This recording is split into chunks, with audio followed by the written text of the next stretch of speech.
जो दूसरों की सेवा का हृदय में भाव रखता है, कोई भी वैभव अछूता नहीं रहेगा उसको, सब वैभव प्राप्त हो जाएगा। जैसे कोई बूढ़ा है, कोई बीमार है, कोई ऐसी परिस्थिति में है और तुम्हें लगता है मेरी आवश्यकता है इसको, उस समय अपना कार्य रोको, उसका सहयोग करो। तुम्हारा जो पूर्व प्रारब्ध तुम्हें दंड देने आ रहा है वो नष्ट हो जाएगा। और निर्धड़क होकर करिए, निर्भय होकर करिए, कोई बाल बांका नहीं कर सकता। और जितनी सेवा बढ़ाते जाओगे उतना ही वैभव आपके पीछे लगता चला जाएगा। इसलिए भले नमक रोटी खाना, लेकिन धर्म से चलना, तो जीवन ऐसा प्रकाशित होता है जैसा आप सोच भी नहीं सकते। जो हृदय से अपनापन प्रकट होता है ना, जैसे हम दोबारा आपसे कहा, हमें बहुत अच्छा लगा, ये आशीर्वाद ही था। अगर भगवान के जनों को अच्छा लगने लगे मतलब भगवान को अच्छा लग रहा है। भगवान के बात सुननी है ना, तो भगवान के मुख संत जन होते हैं। भगवान की प्रसन्नता देखनी है, तो अगर संत आपको प्यार देने लगे तो जान लो कि भगवान प्रसन्न है। अनमोल कवात्रा जी, सोशल वर्कर लुधियाना से। अनमोल जी। राधे राधे। राधे राधे महाराज जी। महाराज जी, हम कुछ समय से मरीजों की सेवा करते हैं और पिछले कुछ समय से प्रभु कृपा से लाखों मरीजों की मदद कर चुके हैं। महाराज जी, कुछ लोगों का कहना है कि हम जो सहायता करते हैं, हम जो पेशेंट्स के जो है उनके कर्मों को काट देते हैं। महाराज जी, इनका भाव है कि उनके कर्म काट देते हैं हम, मतलब अगर सहायता नहीं करते तो वो अपने कर्म भोग के चले जाते हैं। तो कह रहे कि वो मूर्ख हैं वो, जो ऐसा बात करते हैं वो मूर्ख हैं। यदि नकारात्मक सोच से बोलते हैं तो उसे मूर्खता कहते हैं। हम उनके कर्म नहीं काट रहे, उनकी सेवा से हमारे कर्म कट रहे हैं। सच्ची बात सुनो, भगवान उस रूप में आकर, मरीज रूप में आकर आपको सेवा देकर आपको ऊंचाई पर चढ़ाना चाहते हैं, लोक और परलोक दोनों जगह। समाज सेवा सबसे बड़ा भजन है, ध्यान रखना। एक बार किसी योगी महात्मा ने आप पूछा था कि समाधि उत्तम है या विश्व रूप भगवान की सेवा उत्तम है। तो भगवत प्रेरणा से यही बात कही थी कि हमें समाधि का भी पता है, संप्रज्ञात समाधि, असंप्रज्ञात विचक्षणा समाधि और समाज सेवा का भी। तो जिसकी हम समाधि में अनुभूति करते हैं वही प्रगट रूप में है, दूसरा नहीं है। समाज सेवा सर्वप्रथम, क्योंकि आज जो भजन करके प्राप्त किया वो समाज से ही, समाज में पैदा हुए, समाज में इस शरीर का पोषण हुआ है। तो समाज को ही सुख पहुंचाना मन से, वचन से, कर्म से, ये सबसे बड़ी आराधना भगवान की। ये विश्व रूप भगवान का है। वो भगवान मरीज रूप से आकर आपसे सेवा लेकर आपका दासत्व भाव वो उच्च स्थान पर पहुंचाना चाहते हैं। वो अज्ञानी जीव क्या कर, मतलब कोई तड़प रहा है, समझो कैसी नास्तिकता है। आदमी तड़प रहा है, कष्ट से पीड़ित है, आप उसे उठा करके औषधियां देकर स्वस्थ कर रहे हैं, तो वो समझा रहा है कि उसके कष्ट को भोगने देते ना, उसके कर्म पूरे हो जाते। इसे मूर्खता कहते हैं, इसे मूर्खता कहते हैं। ऐसे मूर्खों की बातें नहीं सुनी जाती। इसलिए प्रश्नों का समाधान ब्रह्म तत्व के ज्ञाता, जो वांग में वेद और तत्व रूप पर ब्रह्म परमात्मा, तो शाब्दगामी पर ब्रह्म के अनुभूत और शाब्द ब्रह्म का बोध, तभी उत्तर लेना चाहिए, नहीं लेना चाहिए। शास्त्र प्रमाणित बात हो तो बात माननी चाहिए, नहीं तो बातुल भूत विवश मतवारे, ते नहीं बोले बचन विचारे, तिनकर कहा सुनी नहीं काना। सिद्धांत है। ऐसे लोगों की बात 1 करोड़ लोग बोल रहे हों और एक ब्रह्मज्ञानी बोल रहा हो तो करोड़ों की बात मत सुनो, उनकी बात सुनो, क्योंकि अनुभूत बोल रहे हैं, वो तो अंदाज में बोल रहे हैं। कैसा निकृष्ट भाव कि कोई भी कष्ट प्राप्त कर रहा है उसको भोगने दो कष्ट, क्योंकि वो अपने कर्मों को भोग रहा है। अवसर मिला है तेरे को, वो कष्ट की लीला करके तेरे को महासुखी करना चाहते हैं। तेरे कष्ट देने वाले कर्मों को नष्ट करने के लिए भगवान मरीज रूप से तुम्हारे सामने आए। ऐसे भाव से सेवा करो, भगवत प्राप्ति भी होगी और इस लोक में भी यश और ऐश्वर्य मिलेगा। हमारी बात समझना। जो दूसरों की सेवा का हृदय में भाव रखता है, कोई भी वैभव अछूता नहीं रहेगा उसको, सब वैभव प्राप्त हो जाएगा। पर हित सरिस धर्म नहीं भाई, और पर पीड़ा सम नहीं। देखो, महाराज दशरथ जी ने जो भजन किया, जो तपस्या की पूर्व में, उसका फल बना कि भगवान श्री राम पुत्र बने आके। लेकिन जो जटायु जी को फल मिला वो दशरथ जी को नहीं मिला। दशरथ जी तो भगवान के वियोग में प्राण त्याग देते हैं और जटायु जी भगवान की गोद में प्राण त्यागते हैं। क्यों? क्योंकि वो सिया जी की रक्षा के लिए अपने प्राणों की बलिहार। भगवान ने स्पष्ट कहा है, आप अपने कर्म से इस गति को प्राप्त हो रहे हैं तात, इसमें मेरी कोई कृपा नहीं है। एक पक्षी महाबलशाली रावण से भिड़ गया, आखिरकार मार करके चोंच और पंजों से घायल कर दिया, जितनी सामर्थ्य थी, और उसने चंद्रहास से, तो ऐसे गोद में वो क्रिया जो दशरथ जी की होनी चाहिए वो भगवान जटायु जी की कर रहे हैं अपने हाथ से। किस लिए?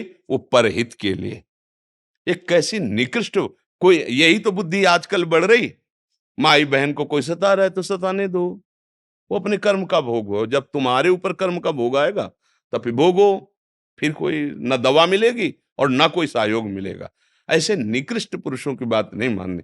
अरे किसी को कष्ट है तो भूल जाओ अपने सुख को और दौड़ पड़ो उसके कष्ट को मिटाने के लिए। यही इसीलिए हमारा मानव जीवन मिला है, इसलिए थोड़ो मिला है।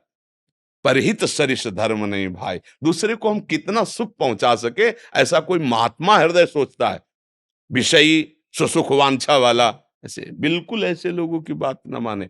मन से, धन से, वचन से जिसकी जितनी सेवा बन जाए। हम बैठे क्या कर रहे हैं? सेवा ही तो कर रहे हैं। वचन से सेवा, हमारे पास और कुछ नहीं। हम वाणी जो गुरु कृपा से अनुभव हुआ वो हम आपको बता रहे हैं। आपके पास शरीर है, धन है, विद्या है, आप दूसरों को औषधियां दे, ये साक्षात भगवान की सेवा है। ऐसा यही तो बुद्धि बैठ गई। एक्सीडेंट हुआ, आदमी तड़प रहा है, वो कार का शीशा नीचे करके देखकर वीडियो बनाकर निकल जा रहा है। जानते हो ये भी अपराध हो गया उससे। भगवान अवसर दिए थे। प्राप्त सेवा का त्याग जो करता है उसके सुकृत नष्ट हो जाते हैं। प्राप्त सेवा, जैसे कोई बूढ़ा है, कोई बीमार है, कोई ऐसी परिस्थिति में है और तुम्हें लगता है मेरी आवश्यकता है इसको, उस समय अपना कार्य रोको, उसका सहयोग करो। तुम्हारा जो पूर्व प्रारब्ध तुम्हें दंड देने आ रहा है वो नष्ट हो जाएगा। अनजाने में आपसे इतना बड़ा तप बन जाएगा, पुण्य बन जाएगा। पर ये सबकी समझ में नहीं आया, जो मलिन बुद्धि वाले उनकी। आप बड़े सौभाग्यशाली हैं जो आप हमारे समाज रूपी भगवान की सेवा कर रहे हैं, और निर्धड़क होकर करिए, निर्भय होकर करिए। कोई बाल बांका नहीं कर सकता, और जितनी सेवा बढ़ाते जाओगे उतना ही वैभव आपके पीछे लगता चला जाएगा। ये सिद्धांत है। जितना तुम दूसरे को दुख दोगे उतना ही नष्ट होते चले जाओगे, एक दिन आप खुद अनुभव कर लोगे। जितना अपने को समर्पित करते जाओगे उतने ही भगवान अपने आप को समर्पित करते जाएंगे। सेवा करते हुए किन सावधानियों का जब हम ध्यान सामने वाले को भगवान समझेंगे तो सब सावधानियां हो जाएंगी। एक बार एक पागल अस्पताल के एक मिले ब्राह्मण, तो तुम उनकी दवा करते हो जाकर के, तुम्हें मारते नहीं? बोले कई बार खोपड़ी फूटी है, कई बार थप्पड़ मारते हैं। उनका आपको गुस्सा नहीं आता? बोले नहीं आता। क्योंकि हम जानते हैं कि उनके दिमाग की स्थिति सही नहीं है। असावधानी हमारी है जो हम उस स्थिति में उनको नहीं संभाल पाए और वो हम पर प्रहार, उनमें उनकी गलती नहीं, क्योंकि वो ऐसे। तो हमको क्या देखना है कि वो बीमार है, मान लो गाली दे रहे हैं आपको, आपको सेवा करनी है। दुर्गंध आ रही है, आपको सेवा करनी है। कुछ नहीं मिल रहा, लोग, चार लोग और निंदा कर रहे हैं, पर आपको सेवा करनी है। क्यों? ये सावधानी तब आएगी जब हम सामने देखेंगे कि छलिया भगवान इस रूप में मेरी परीक्षा ले रहा है कि सेवा कर रहा है, और वही गाली दे रहा है जिसकी सेवा कर रहे हो, और चार लोग और आपको निंदा कर रहे हैं। कहाँ यार ऐसा किसी भी तरह का कि तुम सेवा कर क्या कर रहे हो, तुम्हें कोई प्रलोभन है, जरूर कोई नाना प्रकार। आपको किसी की कुछ नहीं सुनना। सबसे बड़ी सावधानी, सामने वाले में एक बार देखो मेरा प्रभु इस रूप में आया है, मुझे चाहे स्त्री हो, चाहे पुरुष हो, या कोई पशु भी हो, अगर वो कष्ट से है और हम उसको औषधि दिला देते हैं, उसको स्वस्थ कर देते हैं, तो भगवान की सेवा। अगर हम भगवान का भाव रखेंगे तो सब सावधानियां अपने आप आ जाएंगी जो आनी चाहिए। उसके लिए कुछ सीखना नहीं पड़ेगा। हमें बहुत अच्छा लगा भाई। हम इस पक्ष में ज्यादा रहते हैं कि अगर आपको 4 रोटी मिली है तो 1 रोटी दूसरे को खवाओ यार। मनुष्य जीवन, पशुता नहीं आनी चाहिए कि दूसरे की रोटी छीन के खाएं। मतलब समझो, अगर 4 रोटी है तो अपने हिस्से की 1 रोटी दूसरे को, चिड़िया, पंछी, भूखे किसी को भी पवा दो, तो मनुष्य कम से कम मनुष्यता आ जाए। साधुता और भगवत भाव तो बहुत, मनुष्यता आ जाए। देखो, गंदे हम मना करते हैं कि शराब मत पियो, मांस मत खाओ। जैसे ऐसे कह देते हैं तुम परिस्त्री गमन करोगे, मांस खाओगे, शराब पियोगे, जुआ खेलोगे, तुम्हारा सर्वनाश हो जाएगा। और उसको लगता सर्वनाश क्या हो गया, मौज मस्ती से जी रहे हैं। जो गंदे आचरण करके बढ़े वो कैसे मिटे देख लो ना, आपको समझाने की जरूरत है। इसलिए सबसे प्रार्थना है, दूसरों को सुख पहुंचाने से बढ़कर कोई धर्म नहीं है। दूसरों को सुख का भाव रखो, किसी को गरीब या अनाथ या अपाहिज देखकर उसका अपमान मत करो, नहीं उसमें बैठा भगवान तुम्हारा रिजल्ट खराब कर देगा, तुम्हारा रिजल्ट खराब हो कर देगा। ऐसी क्या हमारे को दिव्य अनुभूति के लिए मानवदेह मिला, कहाँ फंस रहे, मतलब कैसे गंदे गंदे आहार विहार, कह रहे बिना खाए ताकत ही नहीं आएगी। बोले उनसे ताकत, अरे यार कैसी बात करते हो, थोड़ा संयम से रहो, दंड बैठक मारो, अच्छा सात्विक भोजन करो, दूसरों को सुख पहुंचा, देखो बलवान बन जाओगे, आत्म बलवान और देह भी बलवान। अब गंदे आचरण करोगे, गंदा भाव रखोगे तो शरीर भले मोटा हो जाए लेकिन तुम्हारा आत्म बल नहीं होगा। बल है कि काम आवे और तुम पर विजय प्राप्त न कर पावे, क्रोध कोई तुम्हें दिला न पावे, तुम्हें मोह अहंकार न सता। अब आया बल, ये बल आएगा अच्छे आचरण करने से, भजन करने से, जितेंद्रिय रहने से, ये आत्म बल आएगा। तो भगवत कृपा से आप लोग जो हमारे पास आए हैं इसी बल के लिए आए हैं, नहीं तो काहे को आए हो। हमारे पास क्या है, एक लड्डू भी तो आपको नहीं दे सकते है, कुछ खवा तो सकते नहीं भाई कि चलो वहां थोड़ा मीठा मिले, कुछ चले भैया। नाम वाणी की बात केवल है, भगवान की बात है, इसे स्वीकार कर लो, अमृत मिलेगा, जो भगवदामृत है वो दिव्य आनंदित हो जाओगे। नाम जप करो, दूसरों की सुख की भावना रखो, कोई गंदा नशा न करो, कोई गंदा व्यवहार न करो। धन्यवाद। आपका आशीर्वाद चाहिए बस। तो ये राधा नाम अब अपने लिए लेके आए हो? नहीं नहीं, आपके लिए। अच्छा, हमारे लिए लेके अभी पहन लेते हैं।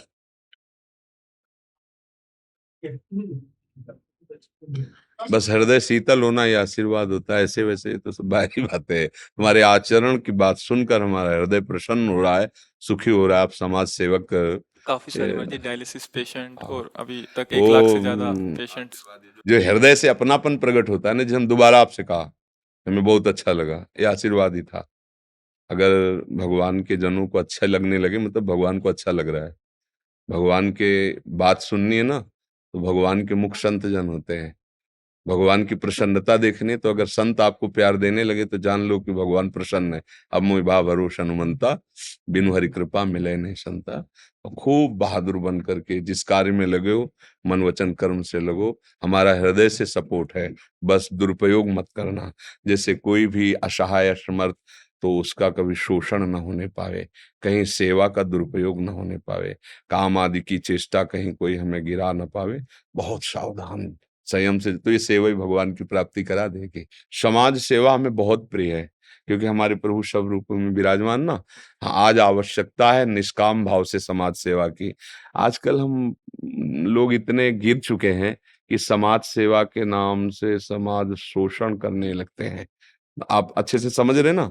बस हम आप पर इसीलिए थोड़ा प्रियता का भाव लाए कि निष्काम समाज सेवा यही धर्म है। और समाज सेवा के नाम पर अपनी इच्छाओं की पूर्ति करना ये तो ठीक नहीं रहेगा। ये तो मतलब एक तरह से व्यापार हो गया, और जो बहुत अपने को धोखे में डालता है।